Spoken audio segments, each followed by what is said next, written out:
Welcome back to the Dune Minute Podcast, your place to dive deep, minute by minute, into the cinematic adaptation of Frank Herbert's world of Dune. I am one of your hosts, Zach. That was a very sports broadcaster version of the intro there, Zach. Thanks. I'm John. Appreciate that. Yeah, I was feeling it. Yeah, all right. Fair enough. It is Wednesday. My dudes. My dudes, it is Wednesday, and we have My dunes. My dunes. I am almost certain that we made that joke last minute at some point. I'm shocked if we didn't. And we have a rather short one for you today. Yeah. This one got some laugh lines, and probably one of my favorite laugh lines. In the movie. Absolutely. Later. But overall, this is a relatively thin minute. This minute's starting with a different kind of laugh, though. Yes. Because we left with Paul doing his own kind of sand walking through the deserts. We've had some mysterious, airy, breathing noises and everything. And we're starting this minute with laughter on the wind. Yeah, we get a dude's laughter. And the subtitles say Jameis laughs. Yes. And Paul turns and sees this figure that was sitting atop one of the dunes. Mm-hmm. And he turns and looks at it. And almost in a relieved way, he says, Jameis. But he doesn't. He says Jameis. It's true. So Jameis. I was a friend of Jameis. This took me out a little bit because I agree with the pronunciation of Jameis. Jameis sounds like Jamie. Everyone else in the movie says Jameis. Yep. Even Stilgar, with his heavily accented voice, says Jameis. In Dune Part 1. Yes. He gives it a bit of a softer J, which I understand, but no one Well, because he's got that accent. He's from the South. Couldn't you tell? Yes, of course. But no one says Jameis. So what the fuck is Paul doing here? I don't know. This reminds me of an old, not to blend my universes, but an older like Star Trek thing, where if they were ever introduced like within the show, if something new, like a new race or a new planet or some kind of new concept was ever introduced in the show, pretty much the first person who has that word in their lines gets to decide the pronunciation. It's really, really evident throughout a lot of Star Trek, but the one that comes to mind is in Deep Space Nine. Okay. Where they're talking about the Bajorans. And there's like 15 different pronunciations of that word. Bajor, Bajor, others that I can't remember right now, but it's not consistent until maybe halfway through the first season. Where they're finally, all right, here. Yeah, exactly. So I don't know. It really just took me out. It's not Jameis. It's Jameis. Come on, Paul. But anyways, yes, he thinks it is Jameis looking up at him looking down on him, from the top of this dune. But instead it's Chani's voice coming from the body. And I said, LOL, it's Chani. And the only thing she has to say is, you sandwalk like a drunk lizard. Okay, so add that to your list of fauna of Arrakis. Well, fauna and other life. Yep. Does fauna encapsulate lizards? Yeah? Yes. I thought it was just plants. Nope. That's flora. That's flora. Okay, sorry. Okay, I'm getting there. I know science is a foreign concept to you. It's just been a long day, John. So we were made to think this was the djinn. Up until this point, so we get and they they teased us with, don't listen to the djinn. Mm-hmm. They talk to you at night. Yep. We had the breathiness, we had the laughter, and the then creepy crawly thing under the sand. And then nope, it's just Chani. Just Chani. But I think that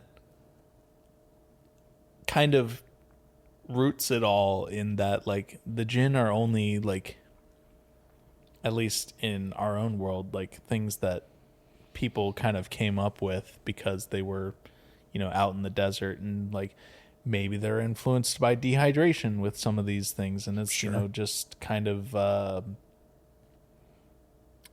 Why am I hallucinatory Yep. responses to things. Yeah. Yeah, Who knows? could be. I think it would be a fun If read. you ask the Dune Encyclopedia, they're 100% real because clearly there are stories of Paul, tricking the djinn. Yeah. I think it would be a very fun viewing of this movie if you assume that the thing that Paul is talking to right now, Chani, is a djinn. Yeah. And so everything else that happens like in the rest of this scene and in the next couple things is just him talking to a spirit. That's kind of a fun little read. Yeah. Paul fucks a spirit. Spoilers. Whoops. Yeah, I think it's kind of fun. I mean, this little spirit teaches them how to use wind traps and all sorts of other things. You're getting ahead of our I know I'm minutes. getting ahead of it. It's fine. You're trying to stretch this out because People there's not have a lot watched that's the going movie. It's fine. on. Well, I want to talk about this minute. Yes. Okay. So Chani lets Paul know that he's not even into worm territory yet. But Paul's response to you sandwalk like a drunk lizard is, yeah, I think I'm doing pretty all right. Oh, that's right. Yes, he does say that. And then that's when she's like, bitch, you're not even out there. Like, you're not even where shit's dangerous. And then just immediately like thumps the ground with her hand a couple times. Notably not drum sand. No, because that has to exist on, or it's more likely to exist on flat sand versus the steep angle The of a top of a dune. Yeah. Yeah. I do remember the whole big, like, long scientific explanation that I went into last movie about the conditions that drum sand needs to exist. I do not remember it right now, but I don't remember what episode. It was near the end in our last like 15 or 20 episodes or something like that. Yeah. But it pretty much always exists on flat sand. Yep. But yeah, Chani's just kind of talking mad shit while Paul's like, I think I'm doing all right. And then we cut to her actually demonstrating sand walking. I said the next shot is of their Desert Force ones. We get to see for the first time like the full motion through and through, because I don't think we got the full motion through and through in Dune Part 1. Maybe when Paul was showing Jessica. Okay, so do you remember the conversation we had about the sandwalk in the first movie? Yeah, because it repeats on itself. It is inherently rhythmic. Yes. Yes. I still have those same gripes. I understand that. But I don't think... I don't think... What Chani's doing right now is little to no different than what Paul and Jessica did in the first movie. Sure.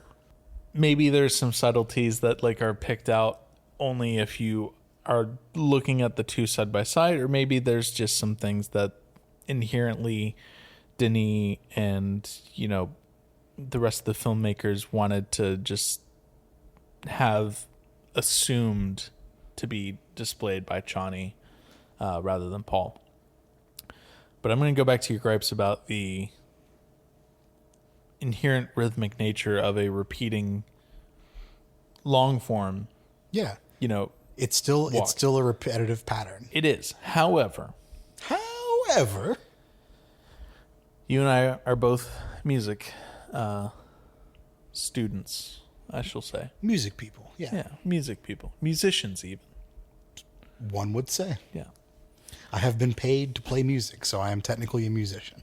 Technically, I'm a professional. This may be blasphemous to some listeners. I don't think Shai Hulud necessarily has the mental capacity to understand more than just constant, repetitive thumping. So you're saying that Shai Hulud... I'm saying that Shai Hulud is only capable of understanding a 4/4 beat, 4 on the floor kind what I was about to say. kind of shit. Whereas Chani's out here with some fucking 16/24, with a 7/4 polyrhythm. Yeah. Okay. So Shai Hulud's playing rock music. Chani's playing jazz. Chani's playing jazz. Capital J jazz. Yeah. Avant-garde shit. There is no key. Okay. What is meter? That may be the only And way that I wrap my head around this. And I think the inherent repetitive nature of it is simply so that the humans have a way to keep track of where they are in step. Okay. I don't disagree with you. I just think I that know if you think about a giant worm and its mental processing capabilities, and everything we know about Shai Hulud is that it's just don't stop moving, eat everything in the way. They have like big shark thump brains. Sound over. Yeah. They have shark brains, Yeah. basically. Okay. Yeah, okay. I get that. I agree with it. You don't like it. I don't like it, but I get it. Yeah. So, Chani, let's get into this. Yeah. Chani says, you have to break up your rhythm like this as she's showing Paul how to do a proper sandwalk that she has learned from birth, being a person of this culture. Yeah. And Paul. Paul does he fucking tries to actually Can I just read what he says? Please. Now that's interesting because in the film books I've studied, the anthropologists say that to properly sandwalk, you actually have to. You fucking nerd. And then the camera cuts to just Chani giving this motherfucker the "Are you for fucking real?" look. I swear on everything. This Reddit user, actually, basement dwelling, skinny ass white boy is trying to tell this girl who was born on this planet, who has lived this life her entire however many years. I'm going to assume that she's probably around the same age as Paul. Yeah. You know, the late teens, early 20s. Yeah. He's going to tell this woman, bitch, you're not doing it right. I read in a book once. I read in a film book from anthropologists. Even worse, I listened to an audiobook about this. I listened to a podcast about this. Which are the worst kind of people. Dude, fuck people that make podcasts. I know, dude. Whew, anyways. Yeah, he tries to fucking actually her. Fucking mouth breathing. And I swear. Discord mod. You're a Discord mod. Yeah. Okay, so Timothy Chalamet's line read on this is wonderful. Oh. Because I think he actually makes his voice nerdier for this. Yeah. Oh, so all right, so here's the thing about like Timothy Chalamet, right? Is like I don't know if you know this. A lot of people know this. A lot of people have been talking about this. Everyone's talking about this. Everyone's talking about this. No, so like before he got super big into like acting and stuff, he had like this YouTube channel of modded Xbox 360 controllers that he would make. So this motherfucker knows the actually crowd so well. I love it. Yeah. He's in like the gaming culture and all that shit. So you know that this kid has had YouTube comments lobbed at him for years. He's probably been all over fucking different gaming forums on Reddit. Is he 4chan? Well, not anymore, I guess. No, not anymore. Cut that. So you know that this motherfucker's read his fair share of actuallys before. That I fucking love this line, man. Yeah. And it carries us out because we don't get any more dialogue after this. We just get Chani. We just get that "Are you fucking kidding me?" stare. Her eat shit stare. And that carries us out. And god damn it, I love this line so much. It's the highlight of my week. It truly is. I mean, we've had a few laughs. They've definitely put more comedic breaks in this movie than they ever did in the We've first had one. 2 comedic breaks in these 3 minutes. 3 minutes. Yeah. So they're cranking it up. Kind of 3. This you sandwalk like a drunken lizard. Not so much. Yeah, I mean, Stilgar, Sandworm, and this are the 2 big ones. not Sandworm. Stilgar's centipede. Centipede. Yeah, Stilgar's centipede No, the line. Jinn as well. Okay, so that is three. That is three. Okay, so we've had three. So 4 almost because the fucking. All right.